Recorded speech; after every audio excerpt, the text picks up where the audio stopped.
Hello, everyone. Good morning, good afternoon, good evening, wherever you are and whenever you're watching this. Today, I'm here with Fergus, Oscar extraordinaire, Ricky Martin's #1 fan. How are you, Fergus? I'm good. I'm good. Thank you. Thank you for having me here. I'm, happy to do interviews as always. Yeah. So, thank you very much again. No problem. No problem. So I do have like a question. Where and when did you come up with the name Fergus? Like, how did that even come about? Is that now, if I'm mistaken, is that your real name? If it's not, if it is, just tell me. Yeah, no, it is my actual name. I just thought because it sounds so foreign and so obscurely Irish that people wouldn't even know what it is anyway. So it could pass as a gamer tag. Oh yeah. And just when I was a kid, like Fergus 2K would be like my main tag. Mm-hmm. So I wanted to make a PS3 account, a PSN account. And I was just like, I just want to play the PlayStation. I just want to play the PlayStation 3 like already. So I just like Fergus 2K, whatever, right? And then just entered it, and then it just stuck ever since. Yeah, I mean, it is actually very memorable too, because that name is not, like you said, it's very unique. So it's like when people see your name, they already automatically know who it is. It's not something that you see every day, but it's a good thing. That is a very good thing. Yeah, I mean, there's only one me in the Tekken community as far as I know, so. Oh yeah, definitely. It stands out, like. Mm-hmm. So just tell us a little bit about yourself. I know you're from Ireland, right? You're from Ireland, okay. Yeah. So tell us a little bit more about yourself, like where you were born, how you grew up, and stuff like that. Okay, so I grew up in the countryside for most of my life. So in the countryside of Ireland, like an hour away from Dublin. So just normal life, I attended school. But in my area it was like very religious, so we had like church and all that as well on a Sunday. And I just grew up, and then I moved to Dublin, I think about 10 years ago now, close to 10 years now. So initially for college, and then there was some stuff that happened, and then I moved away permanently, away from the home to Dublin about 5 years ago. So I'm just here ever since then, and then it's good for me because like my internet, I have my stream and my everything here. So because in the countryside, like the internet is awful. I literally just cannot play fighting games online at all. Well, that sucks. So it wasn't until I moved away that I was actually get back onto it. So yeah, I'm Irish. I'm 27 and a half. I keep making that point. That's. I was about to say, that's great. Because I've seen you travel, because I've actually before, like I mentioned before the stream, I used to watch your videos too, and I used to like pop into streams and stuff. I've seen you travel to so many different places. I'll remember when you first started in Tekken 5, and I just remember this Oscar player. I was like, oh wow, he's so good and everything. And I've been following you, I think ever since 2019 when I actually started playing Tekken, like competitively. I've seen you when you went to like TWT events and see all that stuff. I was like, oh wow, that's cool. Now I want to talk about one event though, that I'm pretty sure people do want to know about how you felt, the We Play event. How did you feel during that? Like, because the production was amazing for that tournament. I mean, I've never seen anything like it. So just tell us how did you feel about being there and going there, especially during COVID and stuff? Yeah, so like you said, with COVID, like I said, 90% of us will have been stuck online for the past year. And we all know it's not in a great state right now. So in terms of playing online, like you start to doubt your ability to play the game because you're missing your punishment. You're not able to react to things and stuff like that. So when I went to Ukraine for We Play, and then we had like a whole week to play casuals before the tournament, or like a whole like 4 or 5 days to play before the weekend, which is tournament was at. It was just, I cannot stress enough how different the game is between online and offline. Like, I know people think, I might make excuses on stream if I like lose horribly or whatever, but like the difference is not even comparable. So I was able to actually believe in my ability to play the game and believe in my character after playing offline for like a few days with the others in the hotel, because like I was able to react to things, I was able to do the things I wanted to do, I was able to block like kind of fake mix-ups and interrupt the stuff at the right time. Yes. So yeah, so I think not just myself as a player, but like I think that the community needed that event to happen, because it was good spectator wise, people were like, there was a lot of like negativity on Twitter, like season 3 was awful, the characters and the netcode was awful, and you know, there's no offline events to like kind of take away from this. So like it was just a lot of, like I'm guilty of it as well. Like a lot of people are kind of complaining about the state of the game.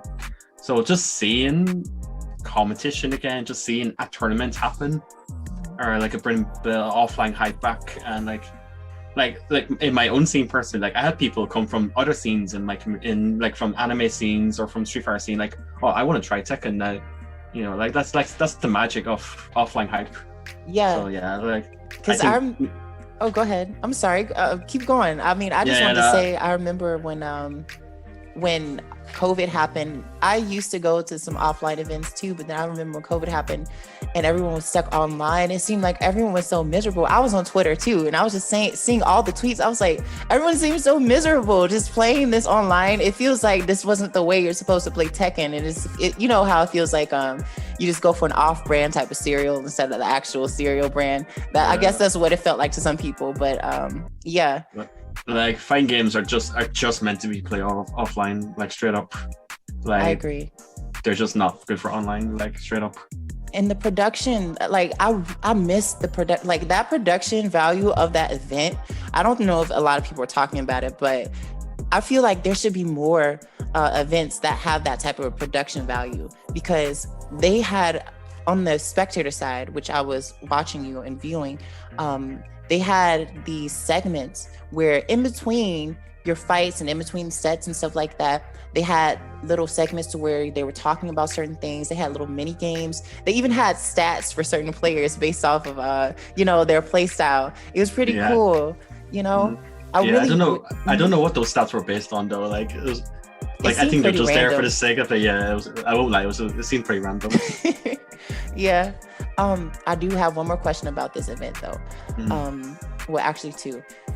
Now, everyone saw how passionate you were when you beat a Wise Honey in that set. I was rooting for you, though, because I love Oscar as well. And you're one of my favorite players, you know, so thank you. You're welcome. I just saw, I think you got up and you were just like, you either yelled or you just something. It was like an outburst and you were just so happy. How was it? What was going through your mind when you were actually fighting a Wise Honey's Akuma? Because Akuma already can be a very powerful character. And then a Wise Honey is a very good player. You both are, but what was really going through your mind as you were fighting him? Like what, because Asuka is a defensive type of character, and I know it can be hard to start an offense. What was going through your mind? Okay, so prior to that match, I was in a state where it's like, okay, I have to play. At that point, Wise was my last match of the day. So at that point, it was like near impossible for me to qualify, because I would have to beat him. But not just that, but 2-0, and then another match would have to go in a certain way for me to qualify. So I was thinking, okay, like he's a super strong player. I'm going to be like a bit realistic and like, you know, like not get my hopes up too high. So, but it's like reverse psychology in a way. It's like if you think you're going to do bad, you kind of take pressure off yourself, and then you just perform better, right? Yeah. Or like this happens to me like all the time. Or when I think I should beat this person, and then the reverse happens, because I get like, you know, what's the word? I'm overwhelmed, or like, oh, why is this happening? And blah, blah, blah, blah, right? So going into the Waste match, I was thinking, okay, like, this is probably the end of the road for me. And then I won the first round, and I was like, okay. And then I think the first match he didn't get round, so I was thinking, this is happening. I can actually win this. Yes. So then I started getting a bit nervous. You can see in the second match, I start playing more wild, because that's what happens. If I get nervous, I play more crazy, which can work out in my favor, but it's not a consistent thing, right? But in the second match, I started playing a bit more wild, and he was getting more damage on me. He got around there, and then I was just thinking, I can win this. If I win this, I could qualify, and that's insane to me. So that's why I like my pop off after the match. Like, it might be unbelievable to everyone else, but it was very unbelievable to me as well. So I just kind of surprised myself, like, oh shit, I actually won that. Well, you should be proud of yourself. That you're a very strong player. Like, honestly, I feel like you're a world-class player. I mean, when people think of your like, you know how when people think of certain characters, they think of certain players. You definitely are one of the biggest faces when it comes to Asuka, and then as a player in general, because you know you are very solid in your gameplay. I've seen, like, I watched videos, I've seen the fights, and you're really good. I think you're honestly underrated, but you're really nice. So you should not be surprised when you actually win, because you know you're there. You know, you're probably invited there for a reason. So you're there for a reason, and you actually did amazing. But yeah, that's all I have to say. If you want to keep going, go ahead. Yeah, and I think I ran out of things to say. So like after the match, okay, no, the moments, it's actually my fouls alert. The moments that I won, I dropped something, and then he got like a down 3 Hado. I can't remember. He got some combo starter, and then he got me to the wall. Then he did the demon, and then I was thinking, this is gonna kill me. And then it would have been 2-2 for him, but it didn't kill me. Thank you, Veronica, by the way. And then I know the specific situation, demon at the wall afterwards, because Super Kuma beat Chikurin or CBM. He beat a gym player. I don't know which one though, because he jumped over a mid and then he got full combo and then he carried to the wall. And then he got demon. It was like 80% combo. Yeah. And then he low parried the get up low afterwards. And then he won that round. It's a very famous round, I think. I remember that. Yeah, I've seen it. Yeah. It's been all over the internet when people think of Akuma combos. But yeah, I've seen it. Yeah. So that's like in my head. And I'm thinking, okay, I'm just going to get a 4 because he might try to low parry me. And then I think Akuma can't punish to get a 4 on block. So he might be able to punish with Tatsu, I'm not sure. But he wasn't ready for it anyway. So I did get a 4. And then he did a mid check. And then I mashed down. No, what did I do? I blocked, he blocks the get up 4, then he did 4-3, which is the mid kick. Then I did down 4, and then I did while standing 4, and then he did another 4-3, but I was fast enough to interrupt him. So it's just that last sequence that I won was just, everything just happened so fast, you know, like we were both panicking. It was like a mashy scramble at the end. Yeah. I think that's where part of the hype came from, because it wasn't just like, it was so tense. Yeah. Like it wasn't like I got a combo and then I killed him with a combo. It was just like single hits, like panicking on each other. So yeah, I think that was part of my reason why I was like, oh shit, my while standing 4 hit, and then I was like, hat off, hat in my chest, and then oh, this is happening. Oh, well, I mean, yeah, that was so tense. It was intense for like every viewer who was watching too, because I remember being on the edge of my seat when I saw that. I also, you know, I have some questions here from some viewers, because I asked my community actually about what I should ask you before I did this interview. So one of the questions I have here is, what is your take on Tekken's competitive environment right now? Do you think competition is still strong enough, even though we're pretty limited at the moment with COVID still being a thing? Is that in terms of the community or the character biz? Oh, just the community, like Tekken's whole competitive atmosphere right now. Like, what do you think? Okay. Yeah. I think, well, I mean, since we only have online tournaments right now, like there are consistent results, but like you see in some tournaments, like the results are like all over the place because maybe lag is a factor, or like some top players aren't performing as well as they should be. So right now it's a bit rough, but I think over the lockdown periods, a lot of people improved because, you know, they played online a lot. Like despite the stage up online, they played a lot anyway. So I think some people just naturally improved, and I think we're at the best we've ever been for Tekken, you know. And we're seeing we're seeing that, like, well, Americans and Europeans putting up more of a fight against the Koreans and the Pakistanis. Yeah. Like Joplix, this is not talked about enough. Joplix beating JDCR at WePlay. Oh yeah, I remember that. That was good. Yeah. I've seen that. Yeah. That is not talked about enough, but that's a story for another day. Like Kira beating Book. Yes. Like there's like a few matches like these, like obviously me against Oasis as well. And Kuiper beating Arslan Ash as well. Yes, because if I remember, he spent some time in Pakistan as well to actually train. He did, yeah. So like the gap is getting smaller and smaller between the regions, and I think in terms of Europe, we're the best that we've ever been. So I'm excited to, like, especially with some certain players that improved a lot over the lockdown periods. So I'm really excited to see like another season start and see who does well and who doesn't. But the thing with European tournaments is we have a lot of strong players. Like maybe in American tournaments, you see like some consistency in the top 8, top 16 results. But in Europe, we have a lot, and like it's a bloodbath in Europe. Like for example, I could win a tournament in Europe and then drown in pools in the next one. Like it's just that's crazy. That is crazy. I mean, so many, it's bound to happen though, because if you have so many strong players in one area and the competition is so fierce, just think there's this saying, if you train with monsters, you become a monster yourself, right? So just think about that environment that you're in. If you have so many players you're going against that are super solid and super strong each week for any tournament that you have, you're naturally going to improve. And you're naturally, when you go and you fight somebody else, you'll be stronger than you were before. So that's really good. I'm glad that everything's still strong in Europe. I actually would like to visit one day and actually see what the scene is like over there. Absolutely, yeah. I mean, you're welcome to come to Ireland anytime. Like, we'll do a whole round up the boys, get a session going on and everything. Oh yeah, definitely. I'll be playing my Katarina, probably have a mirror, see how that goes. That's it. I have another question from another viewer, and this viewer is very particular about his character. He loves Eliza.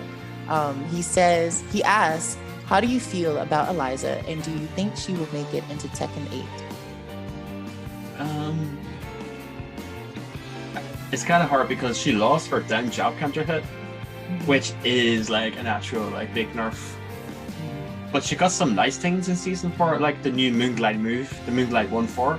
Oh yes. So what this means is she can confirm off straight fireball. So she sees a fireball hit, she can cancel and then hit confirm with Moonglide 1-4, and it's a big wall splat, like 60 damage wall splat or something. Or she can use the condition, like if you do down 3 fireball, and then you try to punish the fireball, she can interrupt you with the Moonglide 1-4, which gives a wall splat, and it is only -11. So I think it's a really good new move that she got. Or especially if down 3 hits on counter hit, and the fireball is guaranteed, and then a cancel, and then Moonglide 1-4 is natural combo. So it is a good addition for her. But I don't know if it's the strongest Eliza that we've seen. It's definitely at least second strongest Eliza that we've seen. But I think she's okay. I know like a lot of people like are very mixed on her. Like some people put in the top tier in Pakistan, which I think is kind of an inside joke. I don't know, but I don't think she's that good. But I think lower mid is an okay spot for her. Like she can definitely like mess you up. Like if she has a good reads, like her pressure at the wall is insane. And yes, but a lot of people kind of overlook this, but she's actually quite good at infinite stage as well, because if you play Eliza quite defensively, Kira is the perfect example of this, in my opinion, of any Eliza in the world. So if you have this jump back ability, like that's going to make a lot of your stuff whiff, like your pokes and your lows and stuff like that. And she can like see something whiff and then do EX side kick from the jump back. So, and that's having that as an option as an Eliza player makes her opponent really hesitate what to do against her, because they're afraid of this jump back making something whiff and then she can punish on reaction. So she is good at infinite stage as well. Like that's very overlooked. Honestly, she's better with walls in my opinion. But Kira literally picks infinite stage on purpose just for this reason. So I mean, like the character, she definitely. I remember when I first tried to fight her, I was so not used to the whole dive kick situation. I literally had to go into the lab to see how plus she was on certain dive kicks and see how I could avoid it, and I did. But if you have someone who's good with something like that, because if I'm not mistaken, if you do a dive kick and it counter hits, you get a launch, if I remember. So you do, yeah. Like what you would normally do is the instant version of the dive kick, which is a lot more plus, and then you can hit confirm that dive kick into like a jab into DX slash at the wall, for example, or jab DP mid screen, and then the Oki's pretty nice afterwards. So but do I think she'll be in the next game? I don't think she's popular at all. Like I think Harada released a character usage thing, and if I remember, she was quite low on it for season. I don't know if there's an updated version, but for season 3 at least, she was quite low. And the fact that she's a 2D character, she has like the stigmas attached to her. Yeah, a lot of people don't like 2Ds now, and it doesn't even matter if the character deserves the hate. They just don't like 2Ds now. I think it put a bad taste in people's mouth. I'm one of the few who actually, I don't really quite mind 2D characters. I think they bring like a different flavor, But I do feel like if you do bring in a 2D character, you should make sure that they are properly balanced around the system that Tekken is built for. Absolutely. You know, while still also retaining their originality, which is a good thing. But you know, for the Liza, I kind of agree with you. I don't think she will be in the next Tekken. I doubt it. I mean, for my friend, my viewer who wants her to be in there, I hope she's in there for him, but I don't think so. Yeah, I have pretty low hopes for her, to be honest. Oh yeah. I have one more question. This is the last question from a viewer, and she asked, what are your thoughts on the Latin America community? And allow me to elaborate before you answer. The Latin America community has some very strong players from Mexico. One very strong player, she's also an Asuka player, and her name is Anya. Yeah, Anya. Yeah, her and I, we talk, and she wanted me to ask you this question. So what are your thoughts on that community? I don't know if you've been there or anything, but have you seen much from there? Well, I was in Colombia for a Tekken World Tour event. So I got to play some players there. I got to play Sergi, who's a Kazuya player from Peru, I think. He was like one of the best Kazuya players I ever played. I played Abel the Maestro, of course. So like, I think a lot of people know him. Eddie Eliza. Who else did I play? I played Foucault de Muerte. I know who you're talking about. Yes. Yeah. I played him as well. I mean, the community is strong, but it's just a bit unfortunate that they don't get much representation, because in the Tekken World Tour, they got one event, which was the TXT, which was when I went, it was a master event. I think in 2019 it was a challenger. But yeah, they don't get many opportunities. Because I remember during the Tag 2 tournament, JDCR went over and he lost. He actually lost to I think it was Sapito. He was a Lei Shai player back then. And then Saint went, I think, at a different time. And he's the one who definitely lost to Sapito. I don't know who JDCR lost to, but he didn't win that tournament anyway. And then Saint came and he lost to Sapito, who is the Lei Shai player I mentioned. So yeah, the community is quite strong. In terms of, I know she might be thinking I'm asking about Mexico. I don't know too much about the Mexican scene specifically. Like, obviously I know Anya, I know Roy Kusanagi, I think he's from there also. Yes. But I haven't seen a lot of their footage, so I can't really say. But I know like the South American community I can talk about a bit more. And Brian Bays, I have to shout him out. Like, he's from Dominican Republic. Yes, and he plays Asuka too, right? Yeah. Asuka, yeah, I have to shout him out, of course. Like, he's doing work in some of the online terms I've seen.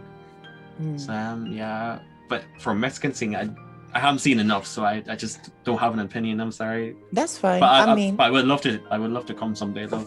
Yeah, I mean, that's fine. Honestly, I think if you wanted to, I could probably see if Anya would like to play with you on PC. You know, everyone always asks me if I play on PC. I have a potato laptop right now, and I'm in school, so I can't really get one. But I can ask her if she'd like to play you. And she's very strong. We have some good strong players from Mexico and from Latin America. She's definitely doing her thing. Geese Joestar is also a person who plays. Yeah, I know that name as well. Yeah. He plays Geese, and he's also very strong. I fought him too. He's pretty good. They're very strong, very passionate fighters. The way they play is kind of, I won't say aggressive. It's more aggressive than what I'm used to. I guess that's what I'll say. By feeling, right? Like by feeling. Yeah. It's like more passionate. But it's definitely, they are passionate about each other. And, you know, I would really love to see them get more representation. I'll actually be having Anya here on the 25th for an interview, which is good. So we'll be able to talk more about that. Yeah. Like we actually met before Evo as well. Like we were up in the queue, like chatting away, like, but you know, Tekken, Asuka and all that, you know. Yeah. So yeah, no, she's a nice girl. Yeah, definitely. Yeah. And that is pretty much it for the questions for our viewers. Now, I don't have really much anything else to really ask you, but just, you know, just tell us a little bit about how you've been keeping up with everything after the We Play event. Like, what have you been up to so far?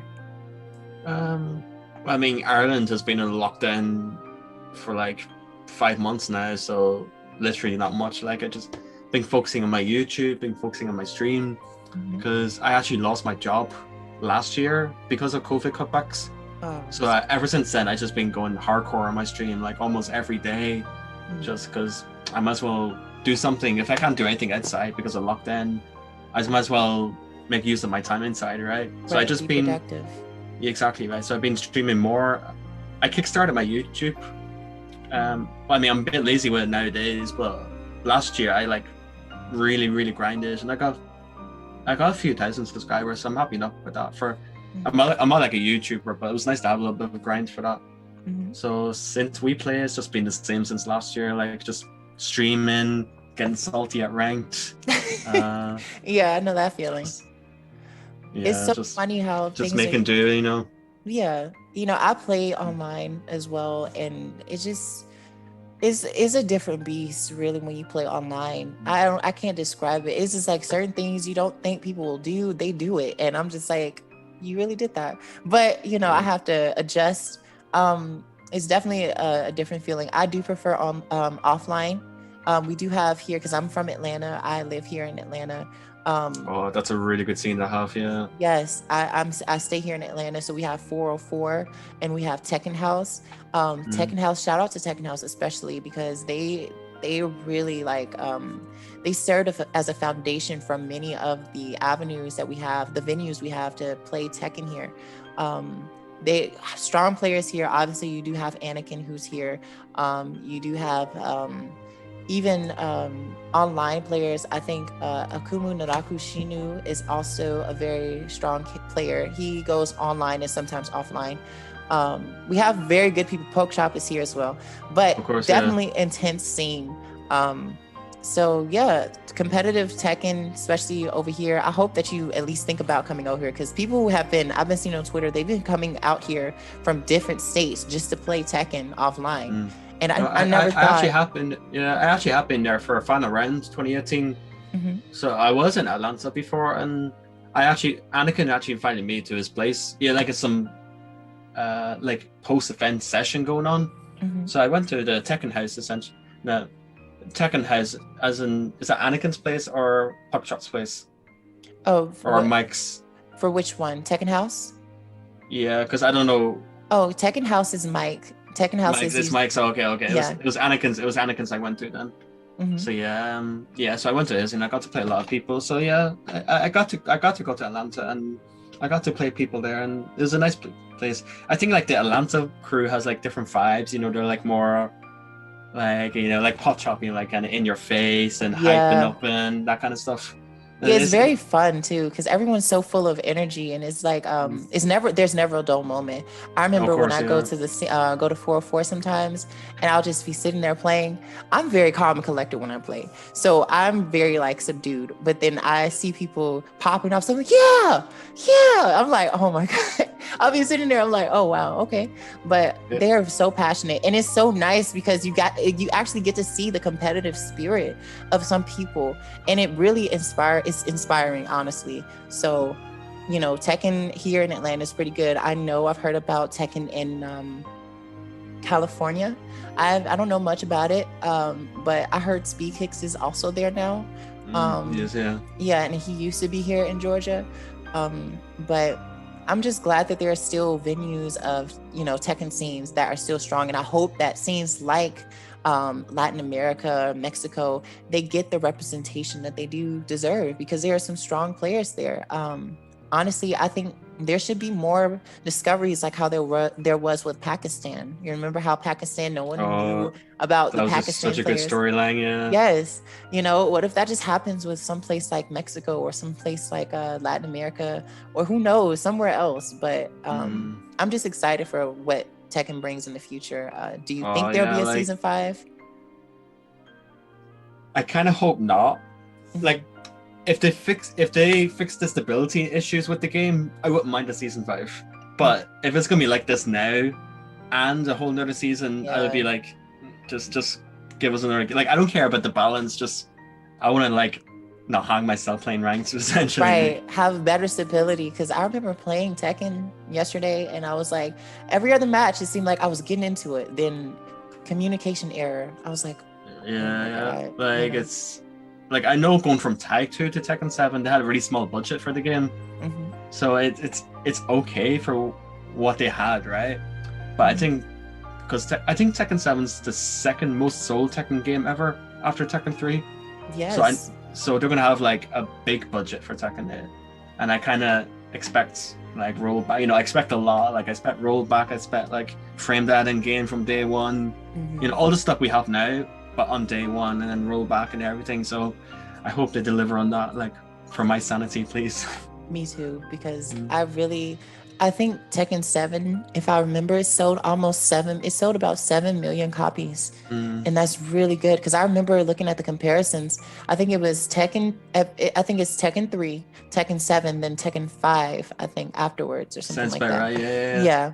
And that's amazing. I never thought that this is like a golden era of Tekken still, you know, Absolutely, this franchise has been around for almost 20 years, if not already, and it's still going strong. It's proven to be one of the most recognizable fighters in esports. Is really nice, you know. Yeah, because I was a Tag 2 player. Like I started with Tekken 6, but I dropped everything for Tag 2 to focus on the game, and I can tell you there was nothing happening for Tag 2. Like if it was at a major, it was a side game at best, or it was a community organized event, like maybe some TO just run some side tournament for it or whatever. So like I can understand as well, because Tag 2 was not a good spec. I have a soft spot for Tag 2. I know a lot of people don't like it, but I have a soft spot for it. But it was not a good spectator game. Like it was really hard to watch. The matches were very long. Like grand finals could be like 30 minutes for a first to three. Oh wow. Like it was a very, very long game, and it wasn't a good spectator game. So I think with Tekken 7 they added in like slow motions, rage arts, rage drives, even just the color of the game is like more flashy and stuff like that. And then it just brings people in, and then it looks good for esports. It looks good for people who want to invest into the community. So like I'm happy. Like maybe some people are happy with state of the game, but you can't deny that it brought life into the franchise. It made it, like, along with Street Fighter, I think the biggest fighting game. Like those two are definitely like the titans now. Definitely. And if you told me that in Tag 2, I wouldn't have believed you, because Tag 2 was like bomb the barrels, low priority for tournaments. Like I maybe went to like 2 tournaments a year, for example, and then even then it would have been like not massive entry pools, you know. So yeah, it came like anyone that started in Tekken 7, trust me, don't take it for granted, because we didn't have this back then. Yeah, it's interesting to hear you say that too, because, you know, I remember I talked to some other people before, especially when I first got into the community, because Tekken 7 is my first Tekken game I've, you know, played competitively. I came around season 3. That's when I first started. Like I think literally the day before Zafina released. And I was like, oh, okay. But I remember asking, when I was first starting out, I was asking people, how did they feel about the game? And they told me, well, I don't really like Tekken 7. And I said, why is that? And they said, well, it's because they made things easier. You know, they got power, they have armor moves and rage arts. And I just think, you know, I think at the time people just weren't used to it, or it was new and they didn't like change. But we can't deny that this game has definitely brought a lot of people in. Like you said, it has changed. It's been successful.